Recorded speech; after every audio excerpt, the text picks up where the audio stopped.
Guys, welcome back. Today we're going to do Frank Fazetta's Death Dealer issue number 3 by Opus Comics.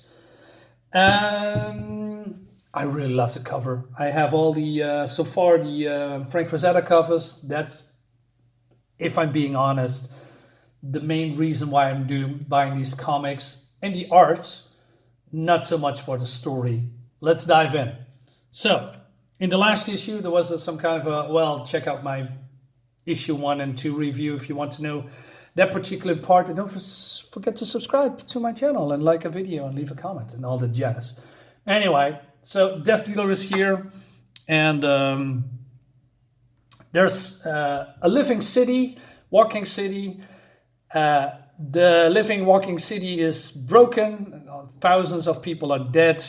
Only Death Dealer is alive, and along with this ruler, which I don't remember her name, and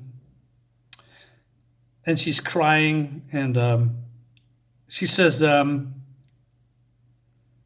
admiring my handiwork. It's the helmet that's talking. Would you like me to force? Would you like for me to silence you again? The damage has been done. The look on your face is rewarded off. I could sit in silence and joy for an eternity. This is my fault. No, it's mine. So, okay, before we get into this whole particular plot, first of all, no, I'm a little bit too soon. I'm going through this, and then, yeah, okay. So Death Dealer says, we need to get moving. I need to find Mesh, the baby. Are you serious? Yes. I nurtured that city for more than 200 years. It was a temple to all that's holy to me, every soul an acolyte of mine. Now they're dead, rotting meat in the desert sun. Imagine the smell. Enough, they both say. Now, I really hate the Death Dealer, which is the main star of the show. Now, what's the problem? Well, he's a fucking wuss. This is a Conan-like character, you know, like with the same, should be the same personality as, I don't know, the Punisher, Frank Castle, and Conan the Barbarian, but he's a wimp. And his helmet, his cursed helmet, it's all the banter that he is saying is all edgy and witty and funny, quote unquote. Okay, let's move on a bit. That was awful of me rushing you, I'll say. And then there's a silence. And then out of nowhere he says, I've been alone for a long time. I've forgotten how to, talk with others. He says, you're doing great. So he's going on his how do you say? Let's talk about my life. Okay, here we go. Ahem. He also says ahem. Dude, I gave up. Spent a long time trying to remove myself from the world. Then a woman and her child touched my heart. Dude, you only know her for 2 issues, maybe 1.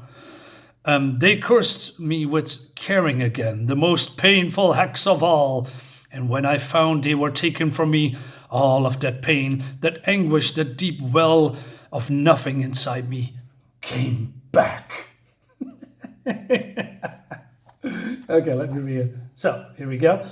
The same thing happened to you. You must be in so much pain. More than 1,000 souls, she says. Avenge every last one of them. We turn our pain into fury. Let us kill everyone who made us feel this way. And he says, Kerr, it's time you learn what's going on. Man, who talks like that? Okay, we're coming back to that particular part a little bit later. So, she says, she said we need to go back to the beginning. It seems there is a dreaming god or a god that went to sleep. And all the dreams, that is the first layer, that's heaven, and then is the world. And as long as the dreaming god is sleeping, nothing will happen, and then they can live their lives. But there is also, demons from hell or lords from hell, and there's 2 realms from the fire, and the other is from the frozen kingdom, and they want to wake up the dreaming god for whatever reason. Um, so some gorgeous looking art here. And so she says to Kerr, that's his name, I guess. Right now, one of the lords of hell has sent his horsemen, Pestilence, here to start a war to end all wars. He needs you, or should I say your helm, to do it. What does Pestilence need with the Death Dealer? I don't know, but I know he's the key to it all. That's why I trapped him here. I thought it was because you couldn't resist me anymore. God awful dialogue. You disgust me. No, I excite you, and for your kind, that may as well be love. So he has some kind of a breakdown here, and so he says, this cursed item that ruined my life, made me an agent of hell, and you're telling me they stole that woman and one child to what? Lure me here? That's right. Then I won't go. What? What do you mean with that? You just say here that you need to save the child because he's touched your inner feelings, etc. And now you are saying, well, no, I'm not going to go any further. So he's sitting there all lonely, and then this woman comes here and tries to reason with him. And she says, hey, I'm sorry. I wish that Helm hadn't damned you for eternity, but it has. Basically, she's trying to, reason with him, and that he has to go through it. And then he says, if I do this, if I accompany you on these quests, face the horsemen of disease, and battle the realms of hell, when it's over, can you destroy this helm? If I say yes, will you do it? Yes, then I can and will, but I can't do it without killing you. Good. Okay, now the next part. Now, wait here, guys. So, she wants to, say, hey, it's cold and I need your body to warm me. So, and then he says, oh, fuck you, but there will be no warmth to it. Good. What the hell? What is this dialogue? And it's getting even worse. So they're doing the deed, and so the helm is talking to this guy, and he says, that was fun. It's the only way I know how to shut you up. I do like to watch.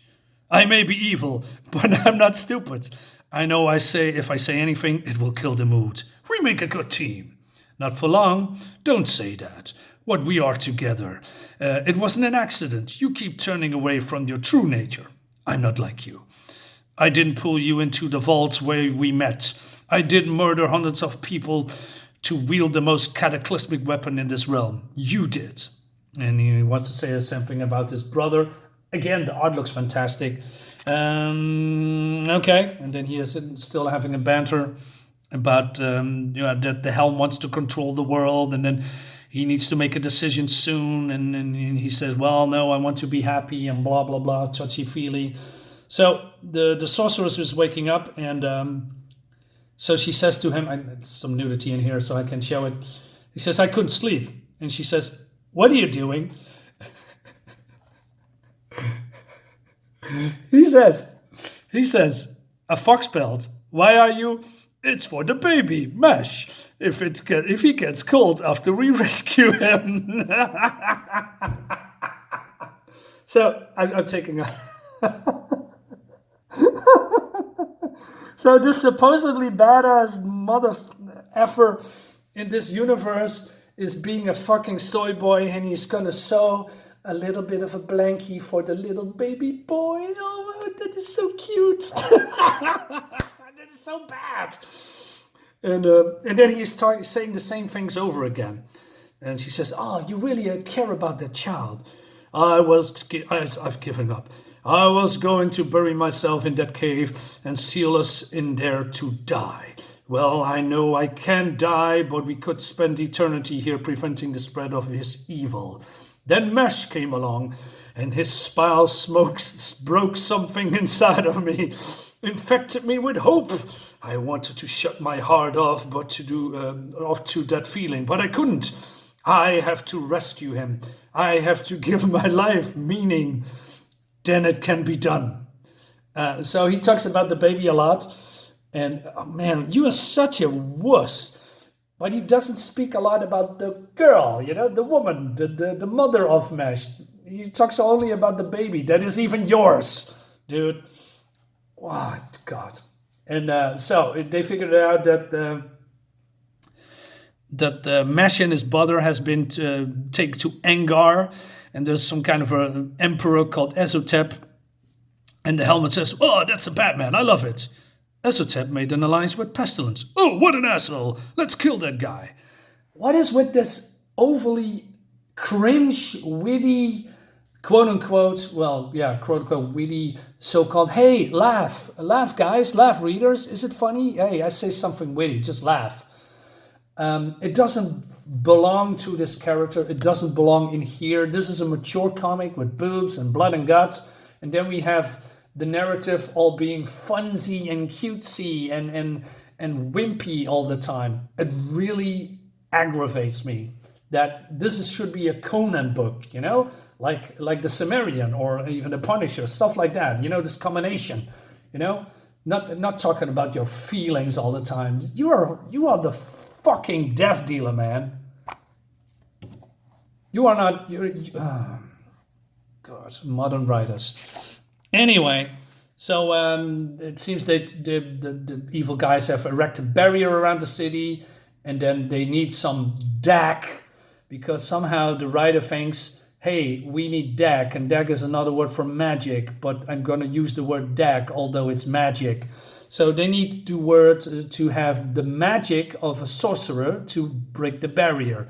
They kill this particularly beautiful looking creature, unicorn, and this is the, okay. So, and then immediately there are here at the, I don't know, there's no pages in between.